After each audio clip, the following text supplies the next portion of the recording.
Hi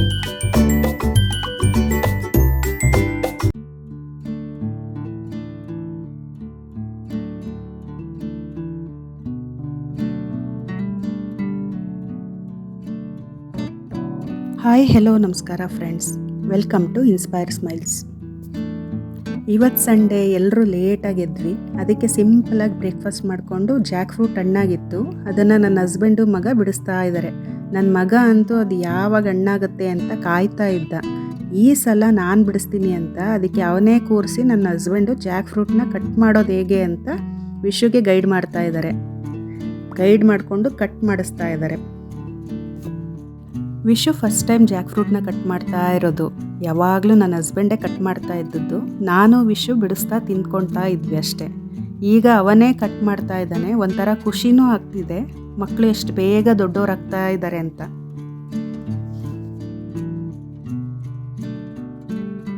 ಈ Jack ಫ್ರೂಟ್ನ ನಮ್ಮ ಅತ್ತೆ ಮನೆಯಿಂದ ಕೊಟ್ಟಿದ್ರು. ತುಂಬ ದಿನ ಆಗಿತ್ತು, ಹಣ್ಣೇ ಆಗಿರಲಿಲ್ಲ. ಕರೆಕ್ಟಾಗಿ ಸಂಡೇ ಎಲ್ರಿಗೂ ರಜಾ ಇದ್ದಾಗಲೇ ಹಣ್ಣಾಗಿದೆ. ನಮ್ಮ ಮನೇಲಿ ಎಲ್ರಿಗೂ ಇಷ್ಟ, ಅದಕ್ಕೆ ಬೆಳಗ್ಗೆ ಇದನ್ನು ಬಿಡಿಸ್ತಾ ತಿಂತಾ ಎಂಜಾಯ್ ಮಾಡಿದ್ವಿ.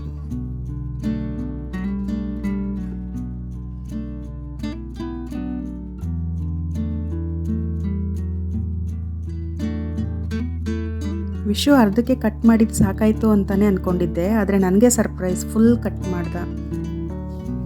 ಯಾಕೆಂದರೆ ಈಗ ಮಕ್ಕಳಿಗೆ ಇವೆಲ್ಲ ಇಷ್ಟ ಆಗಲ್ಲ. ನಾವೇ ಇದೆಲ್ಲ ಕಲ್ತಿಲ್ಲ, ಇನ್ನು ಈಗ ಮಕ್ಕಳು ಇದೆಲ್ಲ ಕಲಿತಾರ ಅಂತ. ಆದರೆ ವಿಶುಗೆ ಇದೆಲ್ಲ ಇಷ್ಟ ಆಗುತ್ತೆ.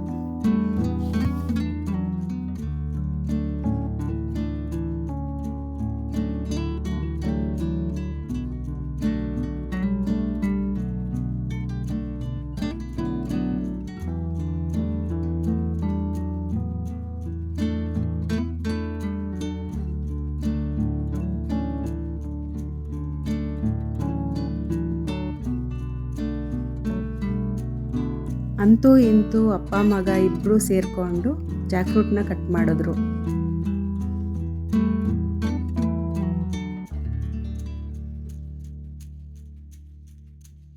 ನೋಡಿ ಎಷ್ಟು ಚೆನ್ನಾಗಿ ಕಾಣಿಸ್ತಾ ಇದೆ ಅಂತ.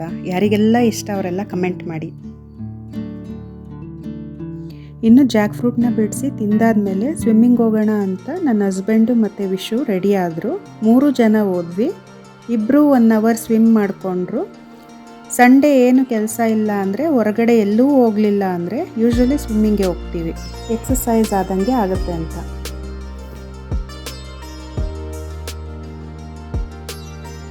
ಇನ್ನು ಅವರಿಬ್ಬರು ಚೆನ್ನಾಗಿ ಸ್ವಿಮ್ ಮಾಡ್ಕೊಂಡು ಬಂದರು. ಅದಾದಮೇಲೆ ಹಾಗೆ ವಾಪಸ್ ಬರ್ತಾ ಮನೆಗೆ ಚಿಕನ್ ತಂದ್ವಿ. ಇವತ್ತು ನಾಟಿ ಸ್ಟೈಲಲ್ಲಿ ಚಿಕನ್ ಸಾಂಬಾರು ಮಾಡೋದು ಅಂತ ಅಪ್ಪ ಮತ್ತು ಮಗ ಇಬ್ಬರು ಸಾಂಬಾರು ಮಾಡೋದಕ್ಕೆ ರೆಡಿ ಮಾಡ್ತಾ ಇದ್ದಾರೆ. ಹಾಗೆಯೇ ಜೊತೆಗೆ ಸೈಡ್ಗೆ ಚಿಕನ್ ಗ್ರೇವಿ ಮಾಡ್ತಾ ಇದ್ದೀವಿ. ಎಲ್ಲರೂ ಮಾತಾಡಿಕೊಂಡು ವಿಷುಗೆ ರೇಗಿಸ್ತಾ ಒಬ್ಬೊಬ್ಬರು ಒಂದೊಂದು ಕೆಲಸ ಮಾಡ್ತಾ ಇದ್ದೀವಿ. ಎಷ್ಟು ಚೆನ್ನಾಗಿ ಅನಿಸುತ್ತೆ. ಭಾನುವಾರ ಬಂದರೆ ಎಲ್ಲರೂ ಮಾತಾಡಿಕೊಂಡು ಒಟ್ಟಿಗೆ ಅಡುಗೆ ಮಾಡಿಕೊಂಡು ತಿಂದ್ಕೊಂಡು ಭಾನುವಾರದ ದಿನ ಹೇಗೆ ಹೋಗುತ್ತೆ ಅನ್ನೋದೇ ಗೊತ್ತಾಗೋದಿಲ್ಲ.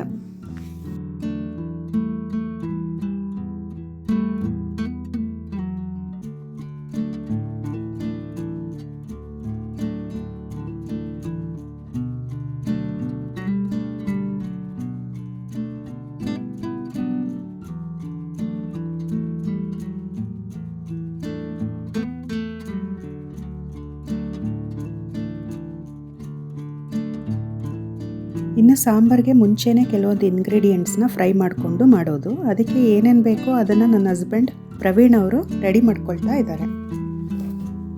ನಾಟಿ ಸ್ಟೈಲ್ ಸಾಂಬಾರು ಆಗಿರೋದ್ರಿಂದ ಚೆನ್ನಾಗಿ ಹುರ್ಕೊಂಡು ಮಾಡಿದ್ರೆ ಸಾಂಬಾರು ತುಂಬ ಟೇಸ್ಟಿಯಾಗಿರುತ್ತೆ. ಫ್ರೈ ಮಾಡೋದಕ್ಕೆ ಸ್ವಲ್ಪ ಆಯಿಲ್ಲು, ಬೆಳ್ಳುಳ್ಳಿ, ಶುಂಠಿ ಚೆನ್ನಾಗಿ ಫ್ರೈ ಮಾಡ್ಕೋಬೇಕು. ಅದಾದಮೇಲೆ ಸ್ವಲ್ಪ ಪಲಾವ್ ಎಲೆ, ಚಕ್ಕೆ, ಲವಂಗ ಹಾಕಿ ಫ್ರೈ ಮಾಡ್ಕೋಬೇಕು.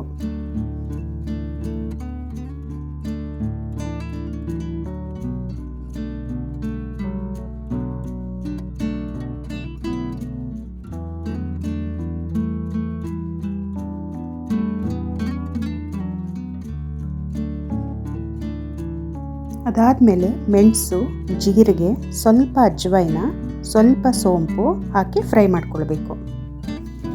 ನಾವಿಲ್ಲಿ 1 kg ಚಿಕನ್ ಸಾಂಬಾರು ಮಾಡ್ತಾ ಇರೋದು, ಅದಕ್ಕೆ ಸ್ವಲ್ಪ ಜಾಸ್ತಿನೇ ಹಾಕ್ಕೊಂಡಿದ್ದೀವಿ.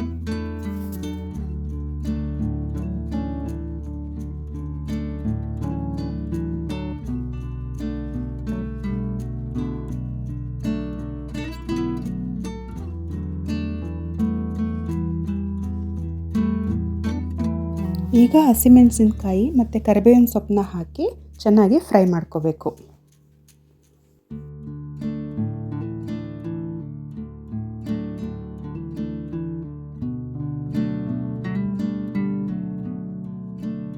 ಇದಾದಮೇಲೆ ಈರುಳ್ಳಿನ ಹಾಕಿ ಹಸಿ ವಾಸನೆ ಹೋಗೋವರೆಗೂ, ಅದು ಪಿಂಕ್ ಆಗೋವರೆಗೂ ಫ್ರೈ ಮಾಡ್ಕೋಬೇಕು.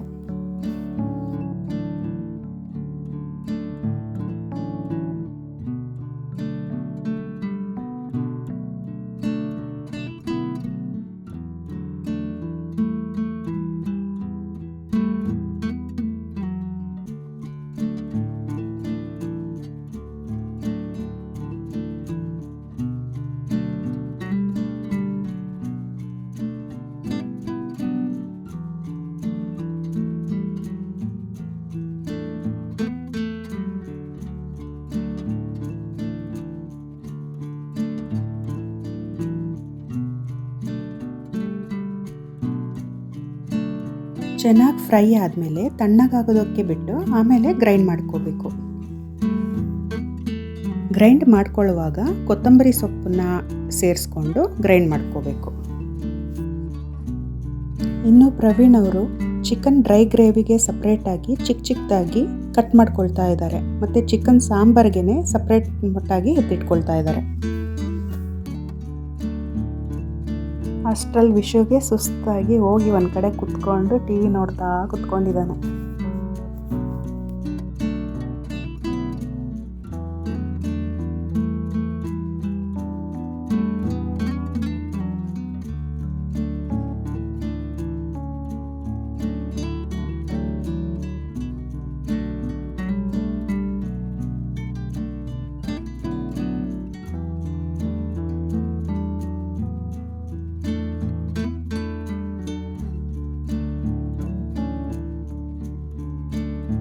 ಇನ್ನು ಸಾಂಬಾರು ಮಾಡೋದಕ್ಕೆ ಎಣ್ಣೆನ ಹಾಕ್ಕೊಂಡು ಈರುಳ್ಳಿನ ಫ್ರೈ ಮಾಡಿಕೊಂಡು ಆಮೇಲೆ ಚಿಕನ್ನ ಹಾಕ್ಕೊಂಡು ನೀರು ಹೋಗೋವರೆಗೂ ಚೆನ್ನಾಗಿ ಫ್ರೈ ಮಾಡ್ಕೊಳ್ಬೇಕು. ಅದಕ್ಕೆ ಸ್ವಲ್ಪ ಅರಿಶಿನ ಪುಡಿನ ಆ್ಯಡ್ ಮಾಡಿಕೊಂಡು ಫ್ರೈ ಮಾಡ್ಕೋಬೇಕು.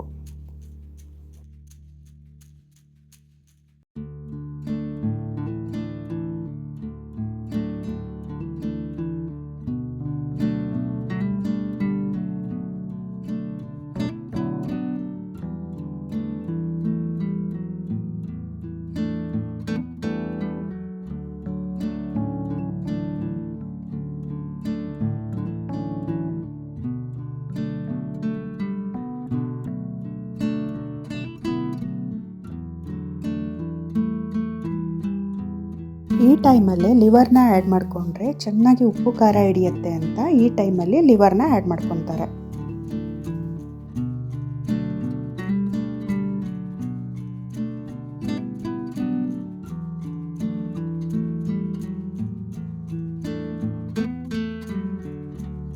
ಚಿಕನ್ನ ಫ್ರೈ ಮಾಡ್ಕೊಂತ ಜೊತೆಗೇನೆ ಕಾಯಿ ತುರಿ ಮತ್ತು ಟೊಮ್ಯಾಟೋನ ಚೆನ್ನಾಗಿ ಫ್ರೈ ಮಾಡ್ಕೊಳ್ಳೋದು. ಅದನ್ನು ಕೂಡ ಗ್ರೈಂಡ್ ಮಾಡ್ಕೊಳ್ಬೇಕಾಗತ್ತೆ. ಅದಕ್ಕಿಂತ ಮುಂಚೆ ಚೆನ್ನಾಗಿ ಫ್ರೈ ಮಾಡಿಕೊಂಡ್ರೆ ಟೇಸ್ಟ್ ಚೆನ್ನಾಗಿರುತ್ತೆ ಅಂತ ಫ್ರೈ ಮಾಡ್ಕೋಬೇಕು.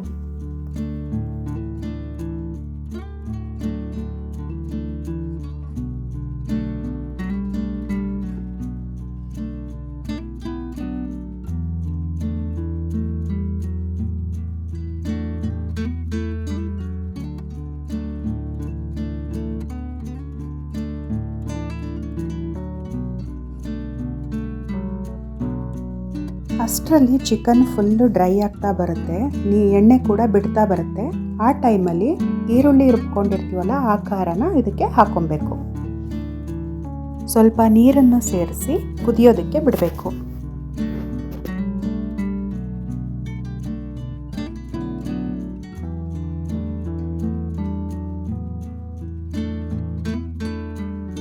ಆಮೇಲೆ ಅದೇ ಜಾರಲ್ಲಿ ಫ್ರೈ ಮಾಡ್ಕೊಂಡಿದ್ದ ಕಾಯಿ ಟೊಮ್ಯಾಟೊ ಹಾಕ್ಕೊಂಡು ಅದಕ್ಕೆ ಗಸಗಸೆನ ಸೇರಿಸಿ ಧನಿಯಾ ಪುಡಿ ಅಥವಾ ಸಾಂಬಾರ್ ಪುಡಿ ಮತ್ತು ಅಚ್ಕಾರದ ಪುಡಿನ ಸೇರಿಸಿ ಗ್ರೈಂಡ್ ಮಾಡ್ಕೋಬೇಕು.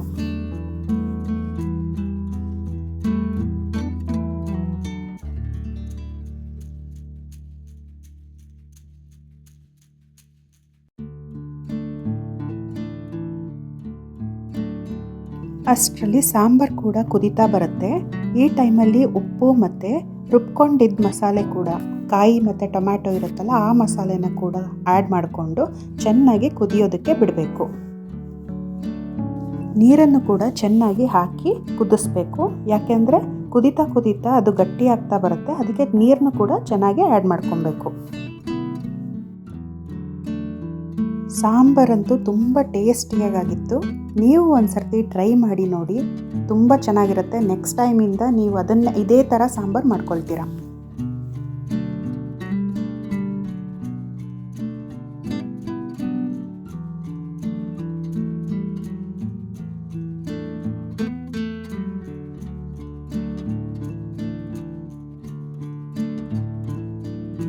ಇನ್ನು ಇದು ಕುದಿಯೋದಕ್ಕೆ ಬಿಡಬೇಕು. ಇದು ಚೆನ್ನಾಗಿ ಕುದಿದ್ರೆ ಸಾಂಬಾರು ರೆಡಿ ಆಗುತ್ತೆ.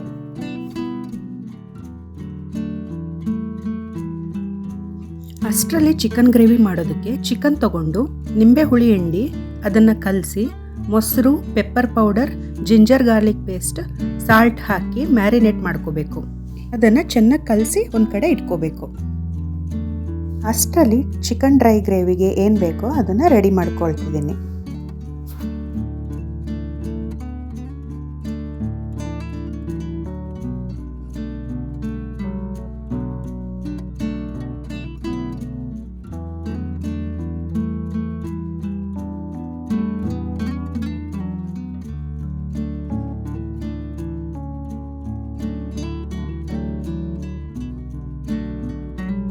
ಇಷ್ಟರಲ್ಲಿ ಸಾಂಬಾರು ಕುದೀತಾ ಬಂತು. ಸಾಂಬಾರು ಕೂಡ ರೆಡಿಯಾಗಿದೆ.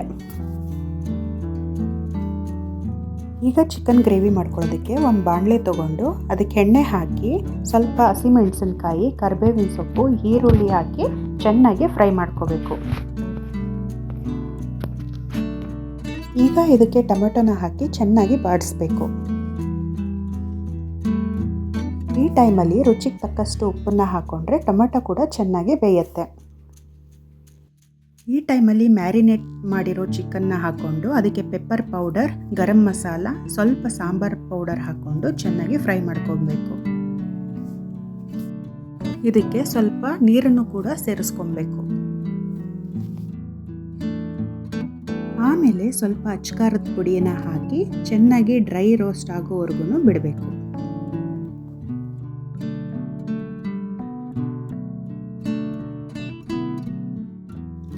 ಅಷ್ಟರಲ್ಲಿ ಚಿಕನ್ ಕೂಡ ಬೇಯ್ತಾ ಬರುತ್ತೆ. ನೀರು ಫುಲ್ ಹೋಗೋವರೆಗೂ ಚೆನ್ನಾಗಿ ಫ್ರೈ ಮಾಡ್ಕೊಬೇಕು.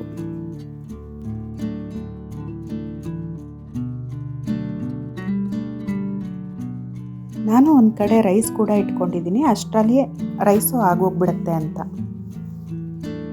ಜೊತೆಗೆ ಸಾಂಬಾರ್ಗೆ ಕೋರಿ ರೊಟ್ಟಿ ಅಂತ ಮಂಗಳೂರು ಸೈಡ್ ಮಾಡ್ತಾರೆ. ನಾವು ಇಲ್ಲಿ ಅದನ್ನು ಮಂಗಳೂರು ಅಂಗಡಿನಲ್ಲಿ ತಂದಿದ್ದೀವಿ. ಅದು ಗಟ್ಟಿಯಾಗಿರುತ್ತೆ. ಅದನ್ನು ತಟ್ಟೆನಲ್ಲಿ ಹಾಕ್ಕೊಂಡು ಅದ್ರ ಮೇಲೆ ಸಾಂಬಾರು ಹಾಕ್ಕೊಂಡ್ರೆ ಅದು ಸಾಫ್ಟ್ ಆಗುತ್ತೆ. ಆಗ ಅದನ್ನು ಸಾಂಬಾರು ಜೊತೆ ನಂಚ್ಕೊಂಡು ತಿನ್ನೋದು ತುಂಬ ಚೆನ್ನಾಗಿರುತ್ತೆ.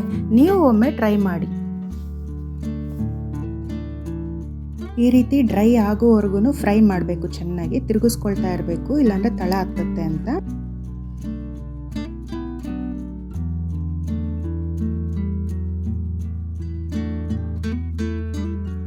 ಈಗ ಚಿಕನ್ ಗ್ರೇವಿ ರೆಡಿಯಾಗಿದೆ. ಇದಕ್ಕೆ ಸ್ವಲ್ಪ ಕೊತ್ತಂಬರಿ ಸೊಪ್ಪು ಹಾಕಿ ತಿರುಗಿಸ್ಕೊಂಡ್ರೆ ಚಿಕನ್ ಡ್ರೈ ಗ್ರೇವಿ ರೆಡಿಯಾಗುತ್ತೆ.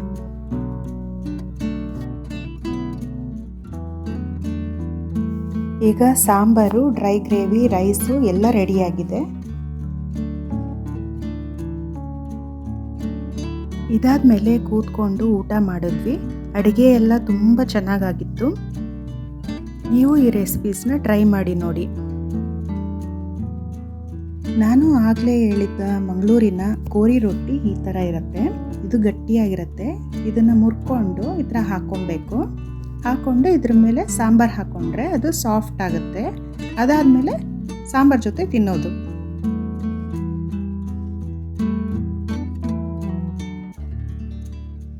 ಇದಾಗಿತ್ತು ಇವತ್ತಿನ ಭಾನುವಾರದ ವಿಡಿಯೋ. ನಿಮಗೆ ಈ ವಿಡಿಯೋ ಇಷ್ಟ ಆಗಿದ್ರೆ ಒಂದು ಲೈಕ್ ಮಾಡಿ, ಸಬ್ಸ್ಕ್ರೈಬ್ ಆಗಿಲ್ಲ ಅಂದರೆ ಸಬ್ಸ್ಕ್ರೈಬ್ ಮಾಡಿ. ಮತ್ತೆ ಇನ್ನೊಂದು ವಿಡಿಯೋನಲ್ಲಿ ಸಿಗೋಣ. ಅಲ್ಲಿವರೆಗೂ ಬಾಯ್ ಬಾಯ್.